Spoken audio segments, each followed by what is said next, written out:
Imagine o seguinte: você está nas profundezas da necrópole de Deir el-Bahari, um lugar onde a terra árida guarda incontáveis segredos, onde o próprio ar parece denso com a poeira de milênios e os sussurros de vidas esquecidas.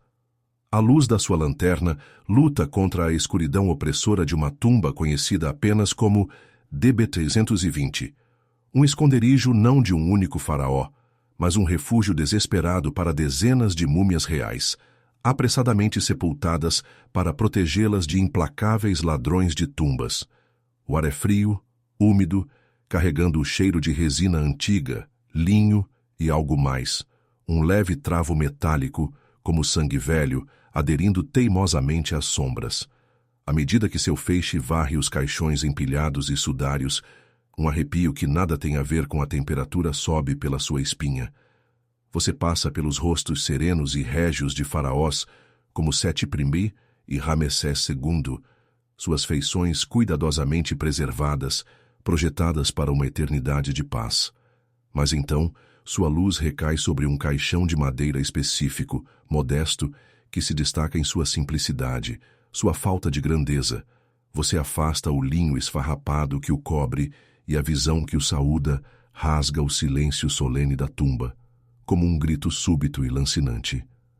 Ali, diante de você, está uma múmia diferente de qualquer outra. Seu rosto não é sereno, nem pacífico, nem sequer ligeiramente distorcido pela passagem do tempo. Em vez disso, é uma máscara de agonia pura e indisfarçável, congelada num grito silencioso e eterno. A boca está escancarada, esticada, como se presa no meio de um suspiro, a mandíbula caída, os dentes à mostra num rictus de terror. Os olhos, embora há muito desaparecidos, parecem inchar nas órbitas, transmitindo um choque profundo e horripilante. A cabeça está para trás, o pescoço contorcido e até as mãos, embora amarradas, parecem cerrar-se num derradeiro e desesperado esforço. Este não é o nobre repouso de um faraó, nem o sono gentil de uma alma comum.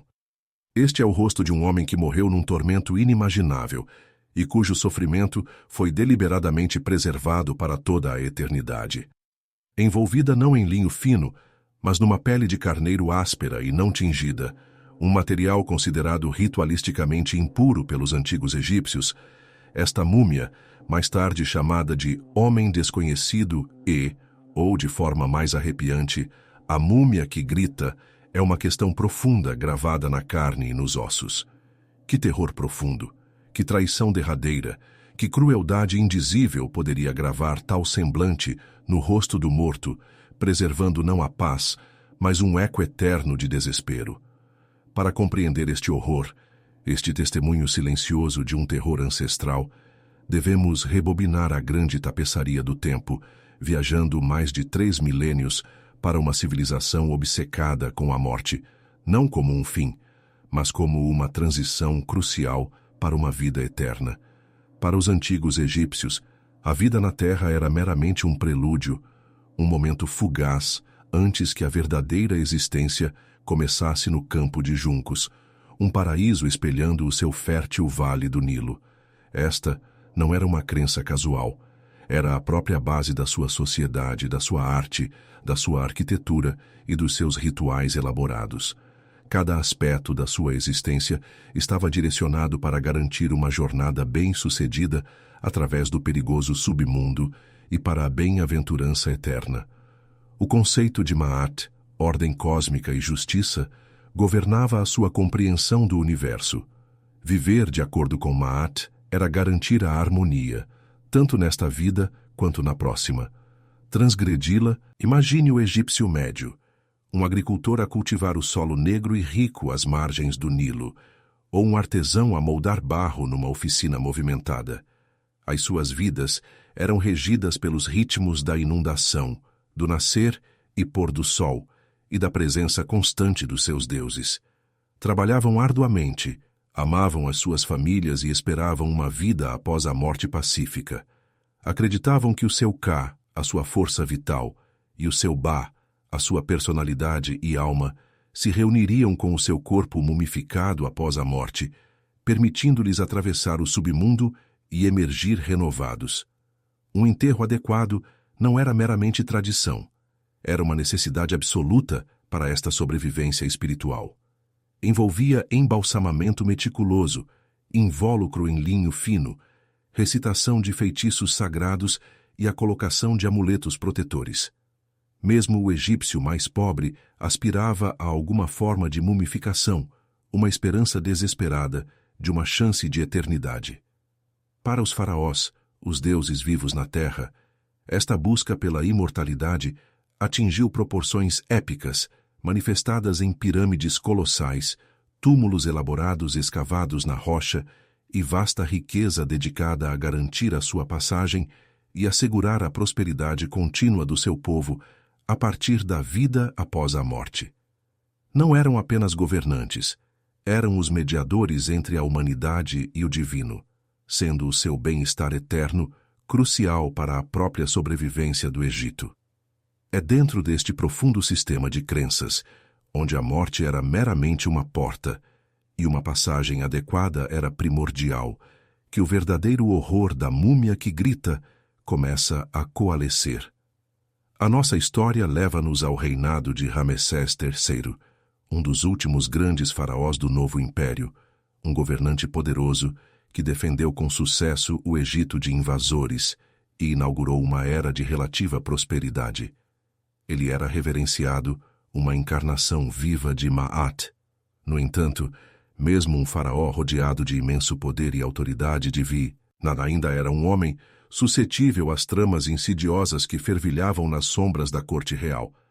O harém do faraó, um mundo de mulheres bonitas, concubinas e filhos reais, era frequentemente um foco de ambição e ciúme, uma gaiola dourada onde mulheres de menor posição sonhavam em elevar os seus filhos ao trono.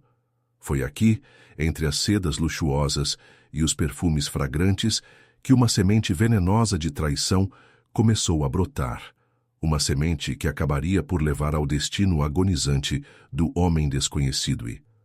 A ferida psicológica central que impulsionou este horror particular não era apenas ambição pessoal, mas uma profunda violação da ordem sagrada, Maat em si. O faraó era o Deus vivo, o seu governo divinamente sancionado.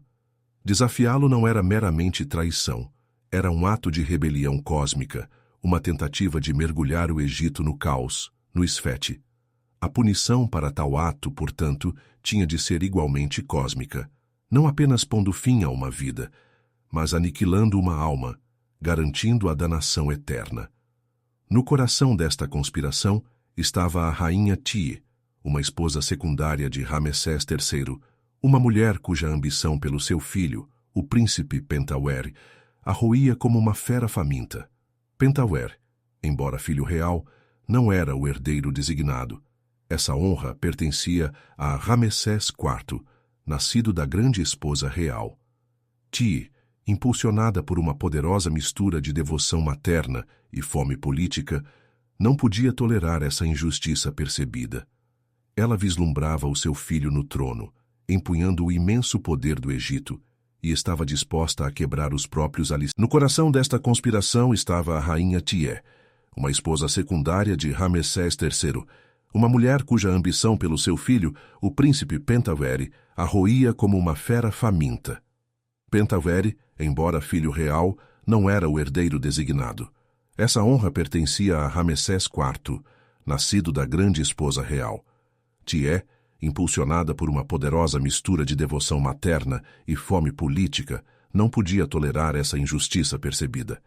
Ela vislumbrava o seu filho no trono, empunhando o imenso poder do Egito, e estava disposta a quebrar os próprios alicerces do reino para o conseguir. A sua ferida psicológica era uma necessidade desesperada de status e poder, tanto para si mesma quanto para a sua prole, uma necessidade tão avassaladora que a cegava para as consequências catastróficas das suas ações. Sentia-se desprezada, ignorada, e esse ressentimento latente manifestou-se como uma determinação impiedosa de usurpar a ordem estabelecida.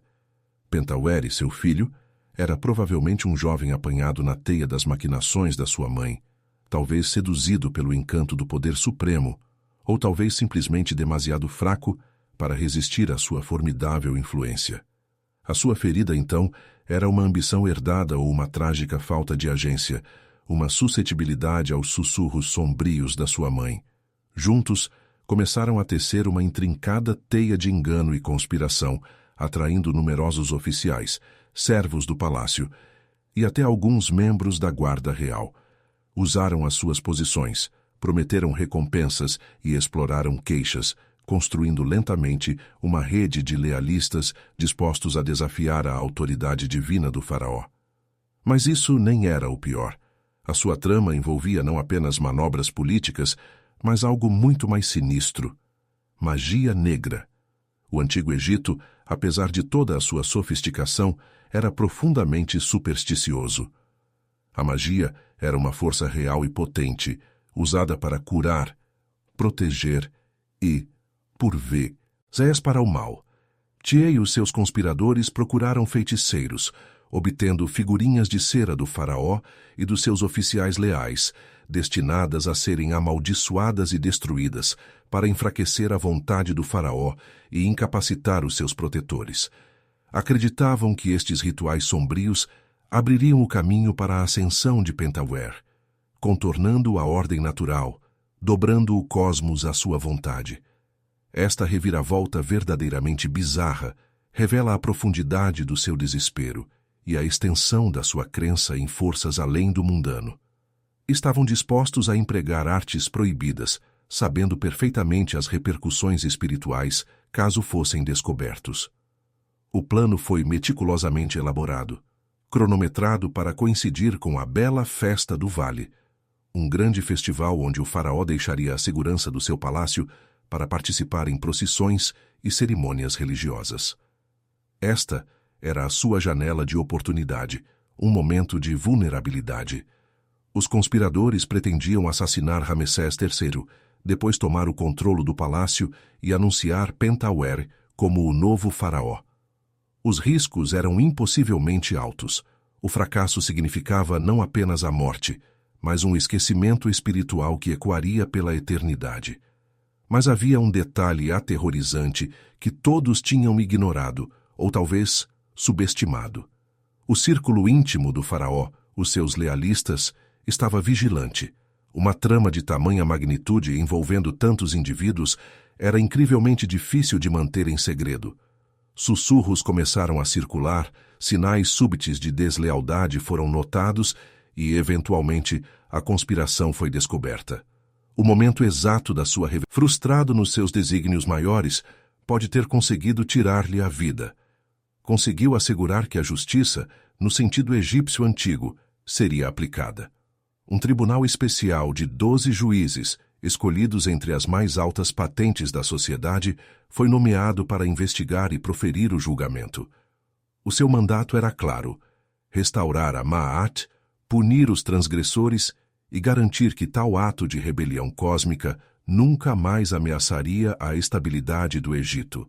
Os julgamentos foram conduzidos com detalhes meticulosos, registrados no que hoje é conhecido como o Papiro Judicial de Turim. Os conspiradores, desde altos funcionários a humildes servos, foram interrogados. O papiro registra os destinos macabros de muitos. Alguns foram executados, os seus nomes apagados para sempre da história, uma sentença de morte espiritual em si. Outros tiveram os seus narizes e orelhas cortados, uma exibição pública da sua vergonha e desfiguração, marcando-os como traidores mesmo na sua forma física. Quanto à rainha Ti, o seu destino final é desconhecido, mas é altamente provável que tenha enfrentado uma morte rápida e brutal, a sua ambição finalmente silenciada. E então havia o príncipe Pentauer. O seu caso era o mais crucial, pois ele era o beneficiário pretendido da trama, um príncipe de sangue real que ousara desafiar a ordem divina. A sua punição tinha de ser absoluta, um precedente aterrorizante para qualquer um que pudesse alguma vez contemplar tal ato novamente. O papiro detalha que ele foi deixado aos seus próprios meios, um eufemismo arrepiante para um suicídio forçado. Ele foi provavelmente envenenado ou recebeu uma corda, compelido a acabar com a sua própria vida, poupando ao Estado o ato de execução pública para um membro da realeza, mas ainda garantindo a sua morte. Mas isso nem era o pior. A sua morte física foi apenas o começo do seu verdadeiro castigo. Um castigo concebido para se estender à vida após a morte, para lhe negar a própria eternidade que os seus ancestrais tinham tão desesperadamente procurado.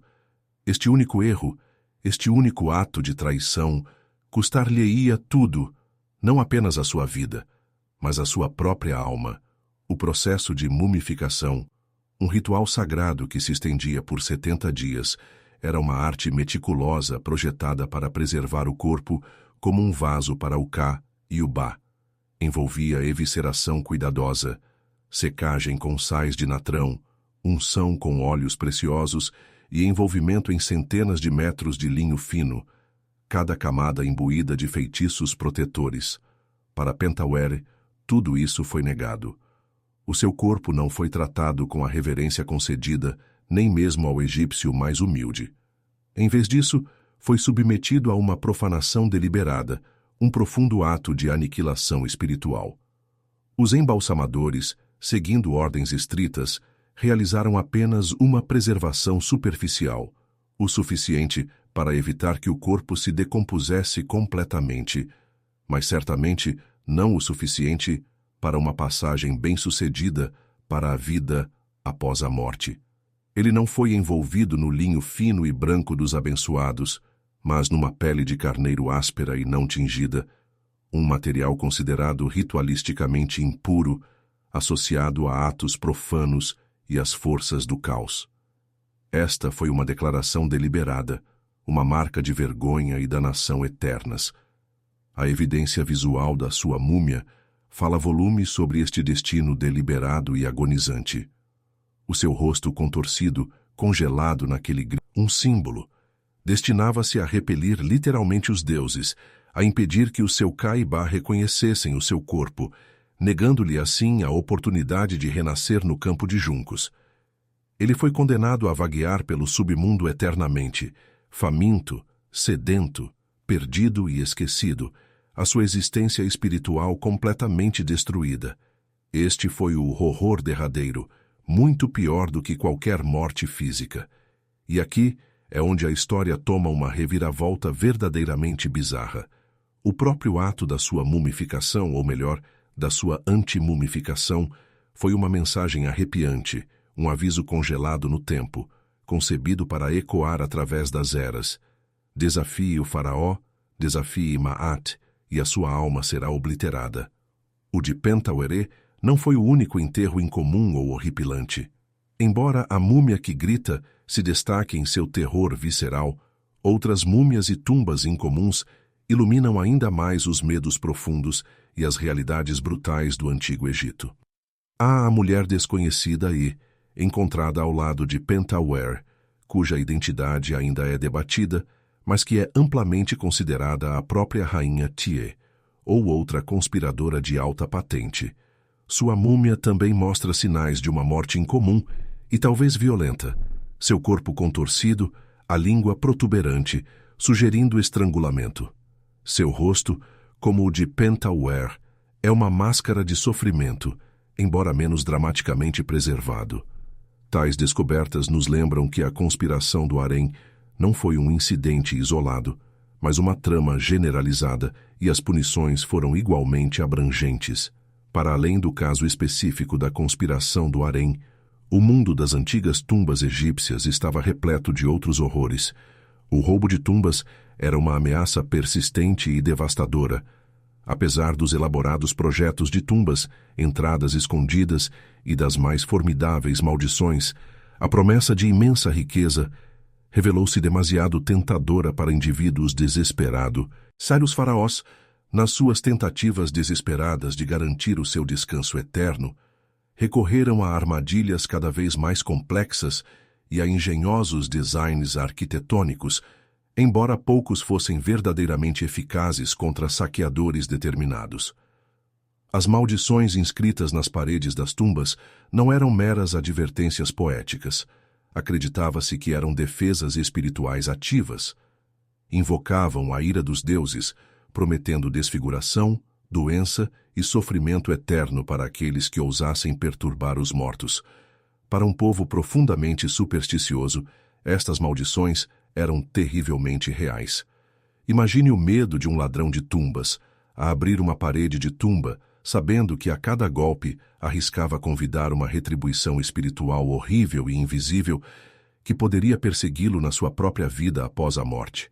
A descoberta de numerosas múmias reais reenterradas apressadamente em esconderijos, como DB320, despojadas dos seus tesouros originais e frequentemente dos seus caixões, conta uma história silenciosa da batalha implacável entre os vivos e os mortos, uma batalha que os vivos frequentemente venciam, mas a um custo espiritual.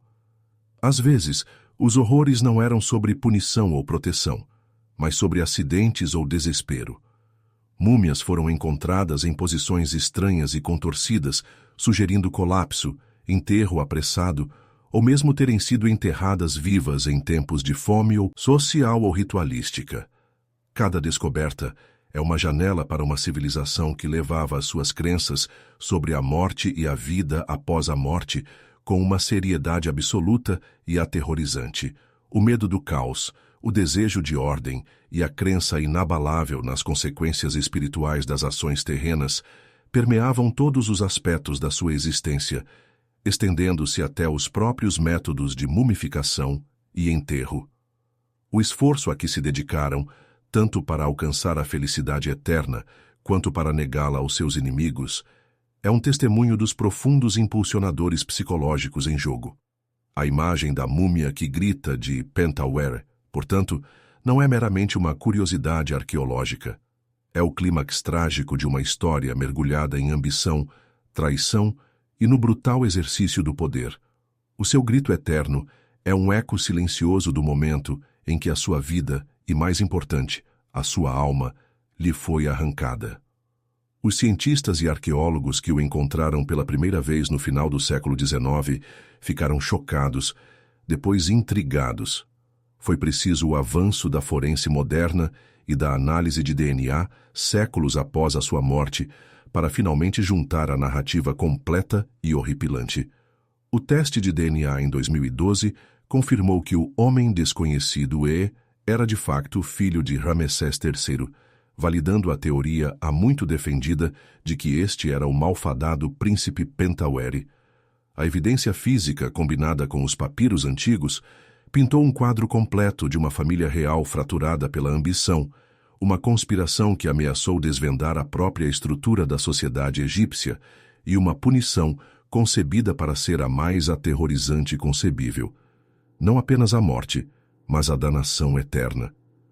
O destino de Pentawere, congelado nessa expressão agonizante, serve como uma tese universal, uma verdade intemporal sobre a natureza humana, o poder e as consequências aterrorizantes de desafiar a ordem estabelecida. Fala da fragilidade até do poder mais absoluto, constantemente vulnerável aos sussurros insidiosos da ambição e da traição vindos de dentro. Realça a capacidade humana tanto para uma fé profunda, numa vida após a morte, na ordem cósmica, quanto para uma crueldade imensa, na negação deliberada dessa mesma vida após a morte a um inimigo. Os antigos egípcios, na sua busca para preservar Ma'at, criaram um sistema de justiça que se estendia para além do túmulo, transformando o ritual sagrado da mumificação numa ferramenta de tortura eterna. Acreditavam que, ao negar a Pentawere um enterro adequado, ao envolvê-lo na pele da impureza, não estavam apenas a matá-lo, mas a aniquilar a sua própria essência, garantindo que a sua alma vaguearia para sempre na escuridão, incapaz de encontrar paz ou renascimento. Esta história, que atravessa milhares de anos, ressoa profundamente com a nossa própria experiência humana moderna. Nós também lutamos com questões de justiça, punição e o desejo de ordem. Compreendemos o poder corrosivo da ambição, o aguilhão da traição e até onde indivíduos e sociedades irão para proteger os seus valores e as suas estruturas de poder. A múmia que grita é um lembrete forte de que o medo humano da morte é frequentemente ofuscado pelo medo do que vem depois, ou mais precisamente, o medo de ser negado o que vem depois. É um testemunho arrepiante da ideia de que, mesmo na morte, nem sempre estamos livres das consequências das nossas vidas ou da mão vingativa daqueles a quem fizemos mal. O grito silencioso de Pentawer continua a ecoar pelos salões sagrados da história, um ponto de interrogação permanente e agonizante, lembrando-nos para sempre dos horrores que podem acontecer quando o poder é desafiado e quando a crença na justiça eterna exige um tormento eterno. O próprio ar na câmara do tribunal deve ter crepitado com uma tensão palpável, uma mistura de medo e indignação. Ramessés III, mesmo enfraquecido pelos seus ferimentos, teria projetado uma aura de autoridade divina, a sua própria presença um peso pesado sobre os acusados. Os juízes, escolhidos pela sua lealdade inabalável e argúcia judicial, compreenderam a gravidade da sua tarefa. Não se tratava meramente de um julgamento criminal. Era um ajuste de contas cósmico. O destino do Egito, a sua estabilidade, a sua própria ligação a Maat, repousava sobre os seus ombros. Imagine os conspiradores, arrastados perante este tribunal temível, as suas jactâncias anteriores e conspirações sussurradas agora, substituídas pelo terror frio e assustador da perdição iminente. Alguns talvez tentaram negar, desviar, implorar por misericórdia, as suas vozes a quebrar no silêncio opressor. Outros poderiam ter permanecido desafiadores, os seus rostos marcados por uma raiva desesperada e fútil. Mas para a maioria, o peso esmagador da sua transgressão, o conhecimento de que se atreveram a atacar um Deus, teria esmagado o seu espírito muito antes de o veredicto ser lido. Os seus pensamentos internos teriam sido uma tempestade caótica de arrependimento, medo e uma compreensão crescente do abismo espiritual que tinham aberto sob os seus próprios pés. Para a rainha Tie, assumindo a sua captura, a sua queda teria sido absoluta. Uma precipitação vertiginosa das alturas da influência real para as profundezas da ignomínia. A sua ambição, antes um fogo ardente, tê-la-ia consumido. Quase se pode imaginá-la, despojada das suas galas, a sua presença outrora imponente agora reduzida a uma figura de escárnio, talvez até de piedade, por aqueles que um dia a serviram. Os seus cálculos tão precisos na sua traição tinham falhado catastroficamente. O mundo que ela procurara remodelar para o seu filho desmoronara-se à sua volta e, ao fazê-lo, condenara-o a um destino muito pior do que a mera morte. A sua ferida, essa necessidade desesperada de poder, metastatizara-se numa destruição total. E Pentawere, apanhado entre a vontade esmagadora da sua mãe e a ira inflexível do faraó, enfrentou uma escolha inimaginável. O eufemismo, deixado aos seus próprios meios, carrega um peso arrepiante. Sugere um momento de profundo tormento psicológico, uma luta solitária com a decisão derradeira. Foi-lhe dada a escolha entre uma execução pública e excruciante e o fim desesperado e auto-infligido, ou foi uma pressão psicológica mais subtil, mas igualmente brutal, onde o peso do seu crime e a vergonha que tinha trazido à sua linhagem real tornaram a própria vida insuportável. Imagine o jovem príncipe, talvez trancado numa câmara espartana, o grande palácio agora uma prisão, os ecos dos sussurros ambiciosos da sua mãe transformando-se em acusações na sua mente. Os guardas, silenciosos, inflexíveis, ter-lhe-iam apresentado os meios, os seus rostos impassíveis, mas os seus olhos carregando o julgamento de uma civilização. A sua agitação interna teria sido imensa, medo da dor, medo do desconhecido, mas talvez mais profundamente, o medo do esquecimento nasceu para herdar. Esta era uma forma de tortura psicológica, concebida para quebrar não apenas o corpo, mas o espírito, antes mesmo de a morte o reclamar. O medo de uma deambulação eterna, de uma alma para sempre perdida nos ermos desolados do submundo, teria sido um terror muito mais potente do que qualquer ameaça física. A profanação deliberada do corpo de Pentawere, a anti-mumificação, não foi uma mera supervisão ou um enterro apressado. Foi um ato meticulosamente planeado de aniquilação ritualística, concebido para ser um símbolo tão potente de retribuição cósmica quanto a grandiosa tumba do faraó era um símbolo de vida eterna. Os embalsamadores, geralmente reverenciados pelo seu ofício sagrado, teriam cumprido os seus deveres com uma precisão arrepiante, as suas mãos movendo-se com um propósito macabro. Teriam conhecido o profundo significado de cada desvio do ritual sagrado. A evisceração apressada, a secagem incompleta com natrão, a ausência dos amuletos protetores, a omissão dos feitiços potentes do livro dos mortos que guiavam a alma. Cada passo, ou melhor, cada omissão, era um ato deliberado de vandalismo espiritual. E a pele de carneiro áspera e sem adornos teria sido uma abominação aos seus olhos, uma vestimenta de impureza derradeira, um símbolo do selvagem, do profano, destinado a repelir os deuses e a selar o destino do príncipe no reino das trevas eternas. Foi uma mensagem gravada não em hieróglifos, mas na própria carne do condenado, um aviso a todos os que pudessem alguma vez considerar desafiar a ordem divina. Este não foi um fim rápido e misericordioso, mas o início de um tormento eterno, um grito incessante para além do véu da morte. O rescaldo da conspiração do harém indubitavelmente causou ondas de paranoia por toda a corte real e além. Os faraós, embora divinos, eram ainda mortais, e esta trama expôs a sua vulnerabilidade da forma mais aterrorizante. As medidas de segurança teriam sido reforçadas, a lealdade escrutinada com intensidade renovada. A memória do destino de Pentawere teria pesado no ar, um lembrete constante das horríveis consequências da traição. Consolidou a ideia de que o poder do faraó era absoluto, estendendo-se até mesmo à vida após a morte, capaz de conceder ou negar a própria existência eterna. Este evento, portanto, tornou-se uma ferramenta poderosa para manter a ordem social e política, uma história arrepiante sussurrada nas sombras, garantindo a obediência pelo medo de um destino pior que a morte. Os faraós, na sua desesperada necessidade de estabilidade, tinham transformado o próprio conceito de vida, após a morte, numa arma.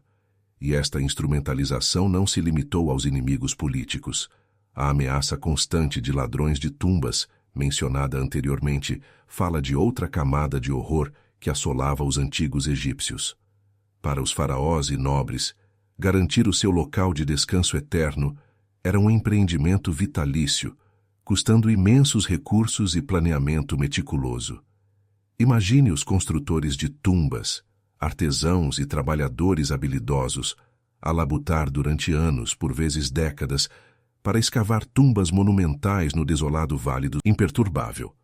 No entanto, a dura realidade era que estas tumbas eram frequentemente violadas em gerações, por vezes mesmo anos, após o seu selamento. Considere a perspectiva de um guarda de tumba, um servo leal encarregado de proteger o repouso sagrado do seu faraó. De vigília no calor implacável do deserto, ou a tremer durante as frias noites do deserto, ele estaria agudamente consciente da ameaça constante. Ele conhecia as histórias de ladrões, homens desesperados impulsionados pela pobreza e ganância, dispostos a enfrentar não só a justiça humana, mas também a ira dos deuses e as temidas maldições das tumbas. O seu dever não era apenas proteger ouro, mas proteger a própria alma do seu governante, para garantir que a sua jornada pelo submundo não fosse interrompida. A pressão teria sido imensa, o medo do fracasso, de permitir que o local de descanso sagrado fosse profanado, um fardo pesado. A ideia de uma múmia, cuidadosamente preparada para a eternidade, ser desmembrada, os seus amuletos protetores arrancados, os seus membros partidos na busca frenética por joias escondidas, teria sido uma profanação quase demasiado terrível para contemplar. Não era apenas o roubo de riqueza material, era o roubo de um futuro eterno. A descoberta do esconderijo DB-320, onde a múmia de Pentawere foi eventualmente encontrada ao lado de tantos outros membros da realeza reenterrados, é em si um testemunho desta luta constante e agonizante. Não era um local de enterro grandioso e original. Era um esconderijo secreto, apressadamente escolhido, uma medida desesperada tomada por sacerdotes posteriores que, séculos após os enterros originais, encontraram as tumbas reais sistematicamente saqueadas. Eles recolheram as múmias dispersas, muitas vezes danificadas, dos seus gloriosos antepassados, desde o poderoso Ramessés II ao malfadado Ramessés III, e as esconderam nesta tumba remota e esqueque. Imagine a tarefa sombria. Sacerdotes cuidadosamente, reverentemente, carregando os restos de faraós outrora considerados intocáveis, o seu esplendor original há muito desaparecido, os seus caixões esmagados, os seus tesouros roubados. Foi um ato de profunda desesperança, um reconhecimento silencioso de que mesmo os reis mais poderosos não podiam escapar às implacáveis depredações do tempo e da ganância humana. O próprio ato de reenterro, embora motivado pelo respeito, também despojou as múmias das suas proteções originais e personalizadas das tumbas, deixando-as vulneráveis de uma forma diferente. A sua jornada para a vida após a morte, já iniciada, tinha sido violentamente interrompida, as suas eternidades cuidadosamente construídas despedaçadas.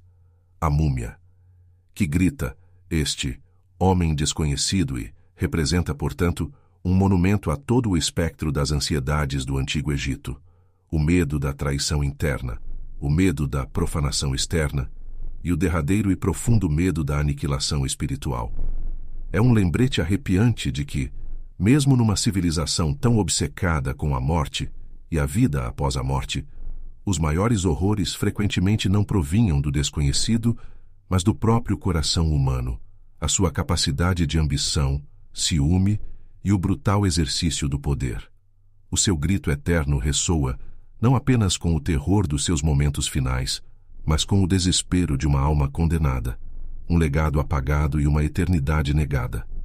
Força-nos a confrontar as questões duradouras sobre o que constitui a verdadeira justiça e qual o preço que as sociedades estão dispostas a pagar ou a infligir para manter a sua ordem percebida. É um testemunho silencioso, mas ensurdecedor, da luta humana duradoura entre a ordem e o caos, o legado e o esquecimento, a vida e a escuridão eterna e aterrorizante do além. Este rosto contorcido, para sempre preso num paroxismo silencioso de agonia, é mais do que apenas um artefato arqueológico. É um grito primal ecoando através de 3 milênios, um testemunho visceral da capacidade humana duradoura, tanto para uma fé profunda quanto para uma crueldade inimaginável. É a expressão máxima do terror de uma sociedade,